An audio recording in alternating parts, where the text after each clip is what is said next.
Hello, my name is Melissa. This tutorial is going to cover the pacing guide. If you are an online student, you may have received this resource from your advisor, which is an Excel document that basically has all of the classes that you need for the program laid out so that you can see how you would go about taking them in the online structure. The reason that I made this pacing guide is to kind of show you which classes you'll take in A session versus B session, as well as when your classes are going to stop running in A session and B session and start running in C session. I'm going to explain all of this, but your DARS report and your My Major Map report don't show it exactly how you're going to do it. So that's why this report might be helpful for you to use to kind of track your progress as you move forward. If you look at this one, the tab we're on right now is the part-time pacing guide. Yes, it's kind of scary. It is about 7.5 years. You might be wondering how it could possibly take 7.5 years to complete a bachelor's degree when it's meant to be a 4-year plan. The reason is that a 4-year degree is sort of contingent on you being a full-time student, which means taking at least 12 credits per semester, whereas in this plan you're taking more like 6 credits per semester, so that's why you're finishing in about double the time. Other things that you might that might be confusing. So normally a bachelor's degree is going to consist of 120 required credits. That is the case with this degree as well. You have a couple classes up here that are not included within those 120 credits. That's because those are not required for our major, but you might need to take them as prereqs to some of the classes that are required. So when you first get started, you will take what's called a math placement test, and it's either going to place you into Mat 117, Mat 170, or Calculus 1, which is down here. So Calculus 1 is the first required class, but if you place into a lower math level, then you would need to take one or both of these classes up here before you'll be ready to start in Calc 1. So that's why they're listed up here and they're not included in this 120 count. They also are not listed on your DARS as required, but you wouldn't be able to register for Calc 1 until you either test into it or have Mat 170, which is the pre-calculus prereq. WAC 101 over here, this is a prereq to English 101. You may or may not need to take this one. If you took the SAT or the ACT, oftentimes we can use those scores to place you into English 101. If you never took an ACT or an SAT test, then your other option is to take what's called the AccuPlacer. By the way, there is a tab that tells you all about these math and English placement tests down here at the bottom. We can switch over. Again, these are the 3 levels of math that I just covered and some FAQs. And then over here, this explains the AccuPlacer, and there's a link right here for how you get to it. So depending on how well you did on your ACT or SAT, or how well you did on the AccuPlacer, you're either going to place into WAC 101, English 101, or possibly English 105. English 105 is what's called Honors English. If you take 105, then you don't have to take 101 or 102, but you will need to compensate for the missing 3 credits somewhere within your program. So if you have extra credits that you transferred in, you definitely won't have to worry about those missing credits. But if you are starting with 0 credits and you took 105 instead of 101 and 102, then you will be 3 credits short, and you'll need to take something at some point. It doesn't have to be English, but you'll have to take an extra 3 credits so that you still hit 120. Okay, so back to the pacing guide here. So when you get started and you're taking your lower division coursework, which lower division, by the way, is 100 and 200 level courses. So most of this half over here, you'll see are lower division. When you're taking those courses, they're always going to be running in A session or B session. I have a key over here to show you what those mean. So fall A and B sessions are this light blue color. They last about 7.5 weeks. So the fall semester is broken up into 2 halves. The first half you'll do one class, the second half you'll do another class. In the spring, A and B session are this light gray color, also 7.5 weeks. When you take classes in the summer, though, they are a little bit different. So summertime is always faster. If you do an A or a B session in summer, it's only 6 weeks long. You'll notice there are not any summer B classes listed here on the part-time pacing guide. The reason for that is that you honestly don't have very many classes that are even available to take in summer B or A. The reason for that is that your classes are already extremely accelerated when they're running in the 7.5 weeks. So most of the departments that offer the courses you'll be taking for this major don't feel comfortable running their courses in 6 weeks. So you'll find that when you go to look for classes in the summer, A and B session, the only thing you'll be able to find in those sessions are general studies classes usually.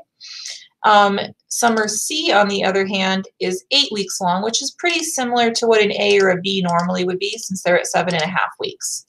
So if your class normally runs in A or B session in the fall or the spring, like let's take chemistry, for example, if you were to take chemistry in the fall or the spring, it would run in A or B. If you were to try to take it during the summer, though, you'll find that it runs in C session in summer. The reason that they change it just for summertime is because that's a pretty comparable time frame, and 6 weeks is just too short to get through this chemistry class. Now, usually, moving forward, you're going to find that C session is just double A or B session. So A plus B equals C. The whole semester is called C. The front half is A. The second half is B. The reason that these C sessions are relevant to you is that when you get to this point right here in your program, you're going to see that everything moving forward from this spring 5 semester run in C session. You will not have any more A or B session classes that are available to you. The reason for that is that our upper division courses are just too robust to fit into a 7.5 week time frame. So we decided to double that. So instead of doing one class at a time like you would have been for the first half of the degree, you'll notice you'll start doing 2 classes at the same time, but they'll be, at half the speed that you've been doing so far in the program. If you were taking a class that runs in C session in the fall or the spring, in the summer, it will still only be an 8-week long class, so it will be very accelerated.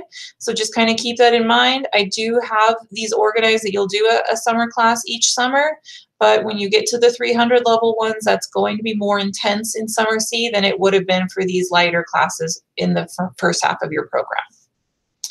Okay, so you'll kind of see a countdown as you go along. This entire year is 16 credits, so after you get through all of this, you'd be down to 104. If you change things in here, which you are more than welcome to modify this to make it your own, you'll see these numbers will update if I change something. So that's always something that you can kind of play with. Now, whenever I send this to a student, what I'll do is I will shade out classes that you have already completed. So if you brought in an associate's degree, let's say, for example, that will usually cover all of your English and general studies requirements, with the exception of possibly economics if you have never taken economics. So if that was the situation, this entire year would be covered by your associate's degree.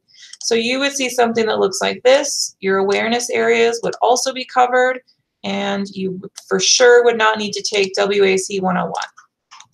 However, you might still need to take these 2 math classes up here because an associate's degree does not necessarily contain math, and if it does, it doesn't necessarily contain these exact math classes. So if you did take math while you were doing an associate's or while you were at another school, fantastic, but if not, then these classes might still be something you need to take. Moving forward, if you look a little further down, economics is something you might have if you have an associate's or another degree. The rest of these are going to get to be more engineering specific moving forward. So CSE 100 is C++ programming, FSE 100 is intro to engineering, and everything pretty much moving forward is going to be either science, math, or a EEE class. The only other general studies class you still have later on in your program is right here. It's your upper division, humanities or social behavioral. This right here says with cultural. I will remove it for you if that doesn't apply to you. If you have an associate's degree, you would not need cultural, so you won't need to worry about that. Otherwise, what I did is I just sort of suggest, if you didn't have any of these awareness areas, I will just suggest which ones you should pair it with just to make sure you don't forget any of them. However, if you want to switch it around, kind of go back here. you were starting from the beginning and you do your first humanities class and you're like, well, I don't really want to do a historical humanities this semester. I want to start with global. That's perfectly fine. You can swap these guys around. Your social behavioral over here, that could pick up historical or global potentially. If you don't know how this works, please watch my tutorial about general studies and class search. There's a way that you can use the class search to filter and find specific general studies classes that will cover not only humanities or social behavioral, but also an awareness area, which is what I'm sort of intending for you to do when I say humanities with global, humanities with historical, and with cultural. However, if you want to pair them differently, put them in, different combinations, that is perfectly okay, just as long as you make sure you don't forget them and then end up missing them at the end of your program. That's what we want to avoid. Other than that, your classes are arranged in a way that will work with prereqs. You don't necessarily have to go in this exact order, but I set them up in the most logical way possible, considering what sort of components they entail, so that you're kind of, you don't lose momentum and you continue along your math and physics track, and also don't run into any prereq violations. So that's the way it's set up, the way it is. If you're welcome to make changes to it if you want. If you're not sure what the prereqs are though, and you do want to make changes, there's a tab right here that says prereq reference sheet. Here you can see what the prereqs to all of your different math, science, and triple E classes are. So if you are wanting to move around things, you want to make sure and check. If you're trying to take physics sooner, you want to make sure you have these pre or co-reqs. A co-req means that you could take them, you either need to take this class at the same time or before you can take this class. So if you're going part-time, you're not taking two classes at once, in which case that you could essentially think of this co-req as a prereq. If you are going full-time, you would be taking two classes side by side in A session and B sessions, so then your co-reqs might be relevant to you. Speaking of full-time, there is a different tab that shows you the full-time pace.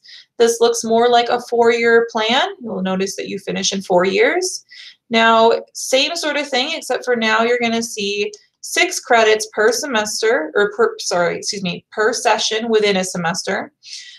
This first one's a little unbalanced because you've got ASU 101 that is only 1 credit, and then FSE 100 that's 2 credits.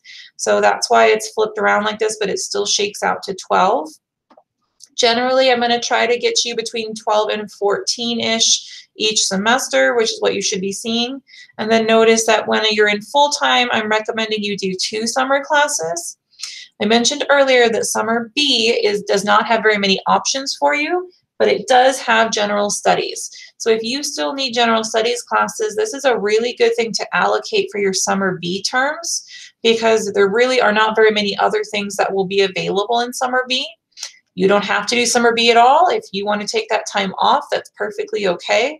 But basically the way it works is that A session in summer and C session in summer both start at the same time. C ends in 8 weeks, whereas A session ends in 6 weeks. So basically these two overlap for 2 weeks. It's not ideal, but it's not the end of the world. And usually if this second class is pretty light, that's something that students can manage. Whereas if you were doing an A session, on the other hand, you'd have 2 that would be overlapping the entire time. So if you're going to do 2 summer classes, I would recommend that you put one of them in B terms so that you can minimize how much overlap you have. However, if you've already done some of your credits and you can figure out a way to just remove these B sessions altogether and fit them in somewhere else so you can have a 4-week break in the summer, that's not a bad idea either. Notice you still have your prereqs up here that you might need to take. If that's the case, then you would be taking more than 120 credits total. And you've got Calc 1 in your very first term here, so if you're taking one or both of these classes up here, you basically just push out this calculus train and everything can kind of trickle over. The other thing that you're going to see as you get into your math and science classes is that I never schedule you to have 2 lab sciences in the same semester. It's sometimes a little hard to determine if a class has a lab. For example, FSE 100 has a lab even though it's only 2 credits. CSE 100 has a lab, it's 3 credits. Triple E 120 has a big lab and it's 3 credits as well. Whereas usually a class with a lab is 4 credits, like this chemistry that you see here. Physics does it a little differently because they break out their lab into a separate 1 credit class. So when you're seeing these 2 physics classes in the same A session, that means this one here is just the lecture part and this one is just the lab part. So still in total, physics with a physics lab would still be 4 credits. Some of your EEE classes you'll see are 4 credits. That always for sure means there's a lab, but sometimes there's one that will be less than 4 credits and still have a lab. So make sure that you're cautious of that. The reason this is so important is that when you have a lab, you're going to need to spend significantly more time on that course. So it's never a good idea to have 2 of them in an accelerated session at the same time. Now, since I'm allocating your general studies classes over here to summer B for the most part, then we don't have very many classes that are super light that you can pair with a lab class. So so if you do run out of general studies and don't have anything light to pair with your labs, what I would recommend is at the very least you use a math class instead of another engineering or science class. So that's why they are the way they are. You've got FSE with English because FSE has a lab. Chemistry is with Calc 2 because it has a lab. CSE has a lab. And over here, you've got, again, physics with a lab mixed with math, another physics mixed with math. This is your first circuits class that has a lab. It's paired with a social behavioral class. And this kind of goes on like that. When you get to year 3 and 4, you are going to probably have multiple labs at this point, but because it's in C session, it shouldn't be as hard to manage. However, you are an engineering major after all, so you do have quite a few classes that have labs. So there is only so much we can do to limit your labs per semester. So eventually you are going to see that kick up a notch when you get to years 3 and 4. Another thing to note on both of these is that when you get to years 3 and 4 on this one, or when you get to, I guess, years 6, 7, and 8 for this one, you're going to start seeing things called area pathway courses and technical electives. There is a separate tab that explains those right here. Within our degree, there are 6 areas of emphasis that we've divided up our content into. Some of them have more options than others, but basically you are required to do 4 pathway courses, which are these 6 listed here, and there's one that corresponds with each of these 6 areas. So the idea is that you will pick 4 of these classes that interest you the most. Right here, you're going to take those, and that corresponds with your 4 area pathways. So this semester says 2, this one says 2, so between these 2 semesters you'll cover 4 pathway classes. When you get past your pathways, then you get to pick your technical electives.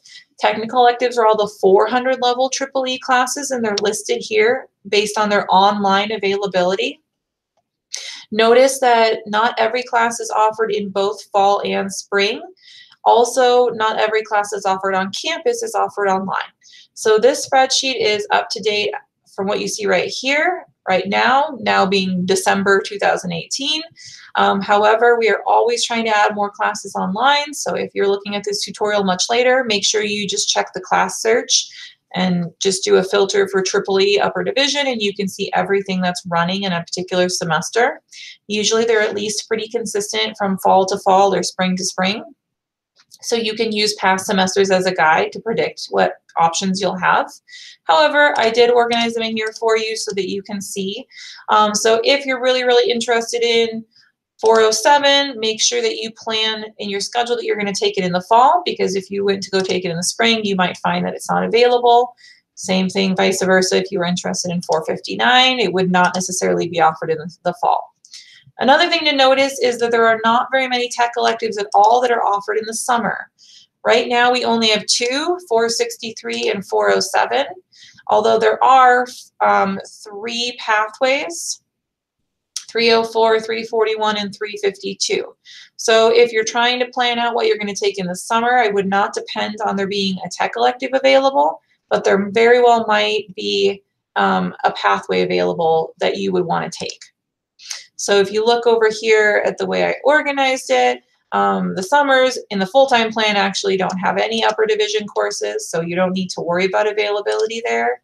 If you're using the part-time one, I specifically picked out 350 for you because I know it runs, and I put one area pathway in there because there's at least 3 will be available in the summer, and you're going to take at least one of the 3 since there's only 6 total. So you can just plan out the one that makes sure one of your 4 that you save it for summer and that it's one that runs in summer. So that is important for you to pay attention to. That's why it's such a good idea for you to plan this out in advance. Notice if you're on this timeline here, you're going to do 2 pathways here, your 3rd pathway here, and this one here would be your 4th. And since all of your pathways will be available in the fall and the spring, it is entirely possible you could manage to take all 3 of the ones that run in summer, here, here, and here, and then by the time you get to summer, there aren't any other options left for you, which is why you want to make sure you plan for it. So take a look at which ones are available in summer, figure out of those which ones you're interested in, and then designate one to be your summer pathway. And then you can kind of work backwards from here since these semesters have more options. Same thing with your tech electives. Once you get through your pathways, that should help narrow down which areas you're most interested in. You do not have to focus all in one area. You can split it across 2, 3, all of them, whatever interests you, you are welcome to do. If you have the power concentration, that requires you to take 360 for sure, as well as at least 3 tech electives out of the power area, which would be these options here. Your other 2 tech electives, because you're going to take 15 credits total of tech electives, can be out of any area you like. Okay, so that's the only distinction between the power concentration and no concentration at all. There is not a concentration currently available in any of the other areas. However, you can most certainly focus your tech electives in those areas if that's something that interests you. If you're really into communications or signal processing, you can take the bulk of your tech electives out of this area, even though you do not officially have a concentration declared in that area. Aside from these things we've talked about so far, the only other thing that you're going to find in your pacing guide here is, well, actually you got a couple things. So your next tab here shows you some options for upper division math, science, engineering elective. If we pop back to the pacing guide real quick, it shows you right here that at some point you're going to take what's called an upper division elective. If you look on your DARS, it's technically listed as an upper division math, science, chemistry, physics, and so on, and engineering elective, which means any upper division math, science, or engineering class will be sufficient for this. This includes triple E classes. So if you wanted to use an extra pathway or an extra tech elective for this requirement, you absolutely can. The only reason that I'm giving you these options is these are courses that will satisfy this that are not triple E that I happen to know for sure run online. So if you're interested in taking something different, here are some options. Just a warning, Extreme Excel is only 1 credit, so you are welcome to take it, but it will not satisfy your entire requirement because it needs to be 3 credits to satisfy the upper division math, science, engineering elective. The rest of these are 3 credits and would work for the whole thing. If you don't like any of these options, then I would suggest just sticking to an extra triple E class. If you want to make your own pacing guide because you don't like mine, but you want to use my template, I have a blank one for you, either part-time or full-time. And then the very last thing here is the flow chart. If you prefer to use the flow chart and just cross things off as you go along, you could print this out and that would be perfectly fine as well. The reason that I don't necessarily recommend using this is that the way that the semesters are set up is going to most likely be different than the way your semesters are going to be set up. Even if you're a full-time student, you're going to be doing A/B sessions, and this is intended for campus students who do not have A/B sessions. So that's why it's going to look different for you. Also, not every technical elective listed here at the bottom is going to be available online, so you want to be careful that you don't get too attached to some of these guys and then find out they're not available. However, this is a nice resource just to kind of give you a visual. Sometimes the arrows are helpful for you to understand the flow of the program. If my chart with the co and prereqs doesn't really make sense to you, it might help to just kind of see it with the arrows. So when something's a co-req, you've got math and physics side by side in the same semester. That means that's permitted. Whereas if it's a prereq, you'll have it with an arrow like this, showing that Calc 1 is a prereq for Calc 2 as well as Physics 1. And then right here, you'll see that pretty much everything preceding this spring semester here is a prereq. There's a ton of arrows. You really can't get any further than the third semester without all of the stuff behind it. So that's another reason that your pacing guide is set up the way it is. And then finally, it reminds you here at the bottom what your general studies requirements are and about those awareness areas. Okay, so you're welcome to use this flowchart. The requirements and the number of credits, the classes themselves, everything is the same. It's just switched over into a different configuration and put into Excel. So both tools are perfectly fine and correct. And that is your entire document. I know you've got a lot of tabs and it's kind of a busy flowchart, but I think that once you kind of get a feel for it, it's going to be helpful to track your progress as you go along. If you know that you've already done econ, but you haven't done a social behavioral class, it's really easy just to swap these guys. Put econ over here, put SB over here. If you want to switch these two and they're different credit counts, you can switch it. Change this to 2, this to FSE. Oops. This to chem. So you can absolutely alter your plan. If you change these numbers, the counts will update for you. So, and if you mess something up and don't account for everything, then your total count here at the end will either be negative or not be 0.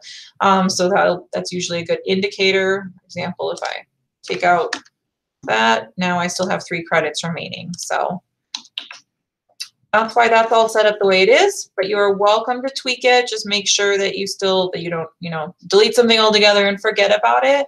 But I know not everybody starts in fall term 1 and not everybody starts with 0 transfer credits. So you very well might pop in here and kind of want to, juggle things around so that it's showing the correct terms and semesters for you. Okay, please let me know if you have any other questions or contact your advisor. I hope this tutorial was helpful. I know it was a little bit long, but I wanted to kind of fully explain this so that you can use this tool moving forward in your program. Thanks.